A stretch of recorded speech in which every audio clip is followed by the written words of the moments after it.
If you've seen me at a quilt show, it's possible you received a free block pattern. Previously, I had one that was a star, and I really like it. It was part of my little mini stellar quilt.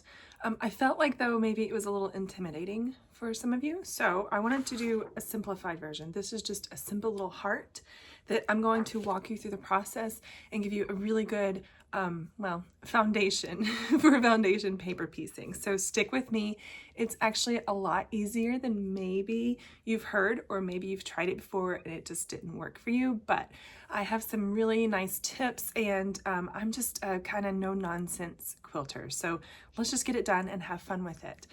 This is just 2 sections. So we have to do the 2 sides of the heart, and then we put them together, and then we're done. It's a 6-inch block, and it's super easy. So we're gonna start by picking out our fabric. We have just heart fabric and background fabric, and it's really nice for scraps. You don't need a lot. I have batiks, and I will say for beginners, solids or batiks or hand-dyed fabric is a really good option because you don't have to worry about the right or wrong side. A lot of times that's what trips us up in foundation paper piecing. So if you're just getting started, solids, batiks, or hand-dyeds are a really good option. And that takes out a level of difficulty right there. So I have an 8-inch square of my heart batik, and that's going to be plenty for the heart. And then I just pulled from my stash some blue for the background. So the first thing we're going to do is cut our pattern out of our paper. And if you have paper scissors, you can do it with paper scissors.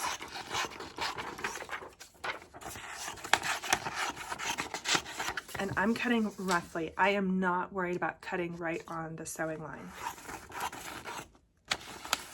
Okay, now we have our 2 pieces. Now we have to sew in order. Foundation paper piecing works numerically. So A1 is where we're going to start. I'm going to put the B section aside. A1 is where we're going to start. So we have to cut our fabric for A1. And like I said, I am really loose and fast, and let's just get it done. I'm just going to cut my 8-inch square in half. And if you're worried about waste, you can always use your scraps for another heart block. And I will say too, if you want to make more of these, you can go ahead and copy the pattern before you get started. There's nothing wrong with that. That's personal use. Copy as many as you need. So the first thing we're going to do is tape or pin or glue our fabric to the back of the pattern. So this is the front of the pattern. It's actually going to end up being the back of your block. The front of your block is going to be the back of the pattern. So this is going to be the right side of your block. This is the wrong side of your block with the pattern facing out. So I'm going to pin my fabric to the back of the pattern, and I really want fabric extending past the seam allowances on all sides. I've got lots of fabric here. That's okay. Be generous with yourself, because it's better to be generous the first time and not have to redo it than if you are stingy with yourself and you have to redo it anyways. You're going to waste that fabric. So be generous with yourself. And I'll do a couple pins just because it prevents the fabric from pivoting. If you do 1 pin, sometimes the fabric can pivot on you. So do a couple pins within that heart section. Okay, so that fabric is pinned on and we're ready to go. And remember numerically. So we're going to do this one next, A2, which is background fabric. And this is a 6-inch block, so I know this is about, 3.5 inches wide. So if we cut ourselves about a 4-inch square, I'm just eyeing it.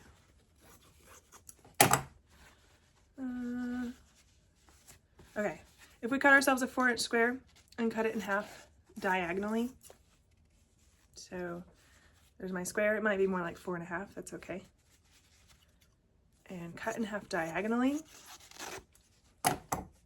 Now we have the perfect triangle for this right here. And I really just want to make sure that it's plenty big. It's going to cover all sides and cover all of those seam allowances. Now here's where foundation paper piecing gets a little tricky and messes with our brains. But I have some tips and some mantras to get us through. A lot of times we get confused on where to put the fabric on the back of the pattern to sew the next piece. Here's what I'm going to tell you. develop muscle memory. So the first thing I'm going to say is lower number to the left. Always lower number to the left. And what I mean by that is, in this case, we're working 1 and 2. So the lower number is 1. And I want to put number 1 to the left so that that sewing line is straight out ahead. So I've got it like that now. Lower number on the left, sewing line straight out ahead. The second mantra is bulk of the fabric to the left. So this fabric will go behind number 1. It's not going to go behind number 2 because we have to sew it right sides together. Just like in regular quilting, we're sewing our fabric right sides together. So the bulk of my fabric will actually go behind number 1. So I'm going to put it in place and then I'll show you what it looks like. There we go. Okay, so I've got most of my fabric is to the left of that sewing line. So here. So this is what it looks like. I'm not worried about this extra fabric. I'm paying attention to the sewing line. Do not try and line up your number 2 fabric with the number 1 fabric. That's not what we're doing. We're lining it up with that sewing line. So here we have a lower number on the left, sewing line straight out ahead, and the bulk of our number 2 fabric is to the left of that sewing line. See what it looks like? And I'll show you down here. There we go. So see, it's just about a 1/4 inch to the right of the sewing line. That's all the seam allowance we need. So I'm going to sew on this line. I'm going to start out here in the nothingness, come all the way down, come off the other end. You don't have to back stitch. I am using a short stitch length, so about a 1.5. It's pretty short. I'm going to stitch this real quick. Oops. Oh, my sewing machine was already on. Take your time and really practice sewing right on that line because that's how you'll get really nice points in foundation paper piecing. So this is what it looks like on the back, and on the front I've sewn right on that line. And now we can trim. If you think you might get confused on which side to trim and which side not to trim, leave those pins in there. That'll tell you you cannot trim on the side with the pins because you can't really get in there to trim. So leave the pins for now. You're going to trim on the side that is not pinned, and I just use scissors and I'm going to trim about a 1/4 inch away from that stitching. It does not have to be pretty or perfect or exact. That's all there is to it. Okay, now I'm going to open this up, give it a little finger press. If you want, you can iron it. That's good. Nothing wrong with that. All right, there's 1 and 2. So for 3 and 4, we're doing the exact same process.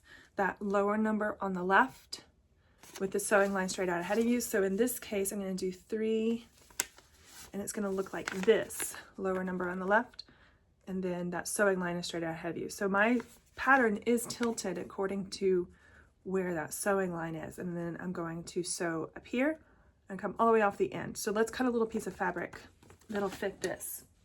So that one is more like, I don't know, 2 or 3 inch square. And I'm just going to cut a strip off my fabric. And this end is a little bigger, so I'll cut it off this end. Okay, there's my square, and I'm going to cut it in half diagonally. Okay, now, what's the second mantra? The bulk of the fabric to the left of that line. So the bulk of the fabric goes not over here, but all the way over here, with just about a 1/4 inch to the right of that sewing line. Let's see, yeah, that looks good. So see, I've got most of my fabric is back here and back there. I've only got about a 1/4 inch to the right of that sewing line. I'm going to turn my iron on so I can be ready for when it's all done. Okay, I'm going to sew this one. And that's what it looks like. Sewed right on that line. Take your time. I'm going to trim. Doesn't have to be pretty. And then I will open it up. There we go. Okay, one more piece to go. At this point, you can take your pins out if you want. I just have number 4. So what's the first mantra? Lower number to the left. So that means every time you put a piece on, you might have to rotate your pattern to get that sewing line straight out ahead of you.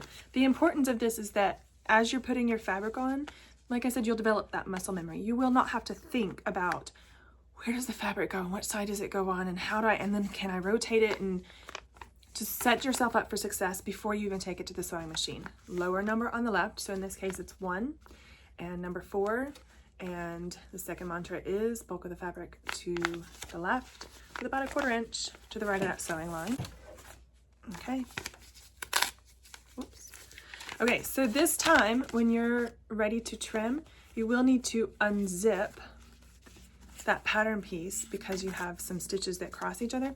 But you're just going to unzip that fabric away so that it's all flat with that sewing line and trim.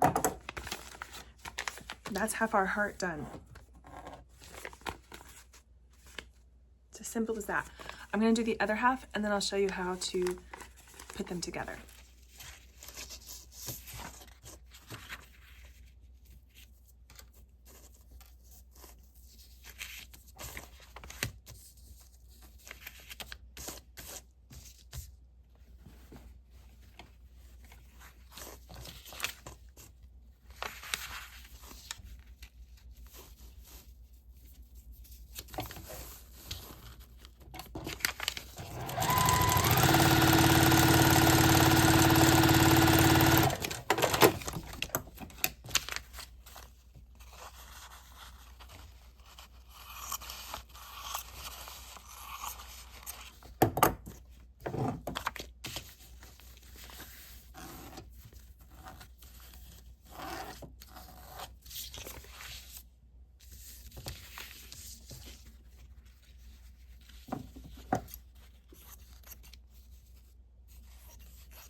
Okay, there's our 2 halves done.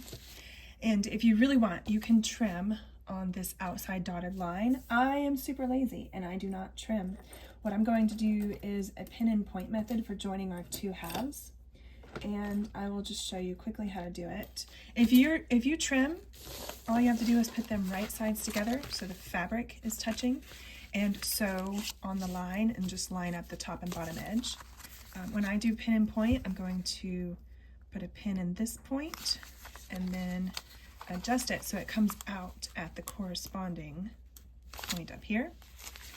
And then I'm going to do a pin down to this bottom intersection. Oh, that's pretty close already. So I am going to move it just a stitch over. There we go. Now your pin should be straight up and down, and I'm going to pin right on that sewing line. There we go, and it should be on the sewing line on the back as well, and then that looks pretty good. So now I'm going to sew right on that line.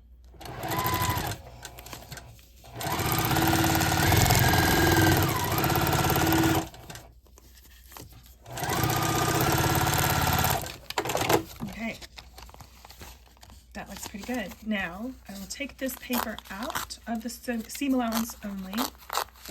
If this was a more complicated block, like if it had some crazy angles, I absolutely use pin and point. For a simple like rectangle like this, I might trim, but honestly I'm lazy, and so trimming means I have to get up before I can join, and I just don't feel like doing that. I would just like to join and then trim the whole thing all at once. So I'm going to trim that seam to about 1/4 inch, and then we'll open it up and see what our cute little heart looks like. How cute is that? You could make a whole bunch of these and put them all together in a sweet little quilt. So I hope you have fun making lots of hearts. Look how cute that is. So I do iron that seam open. It's just nice and easy. I will trim on that dotted line and have a 6-inch finished block. You could turn this into a pot holder or a little pocket on a purse, or you can make a whole bunch of them for a quilt. So if you see me at a show, make sure you ask for a free block pattern if I haven't already found you and given one out. I have lots of foundation paper piecing tutorials on my website. If you just go to crankykangaroo.com, spelled correctly, it's on the homepage, and you can work lesson 1 through, I don't know, there's like 20 different lessons on there, and it even gets into designing your own patterns. Eventually we start off very slowly and simply in the very beginning, and then we get into designing later on, but it walks you through the whole thing. So go to crankykangaroo.com and you can work through all of those lessons for free. I will see you around. I will be in Paducah. I will be in Raleigh, North Carolina at the OSQE show. I am hosting a retreat in Pensacola in May. All of that information is on my website. Thank you so much. See you around.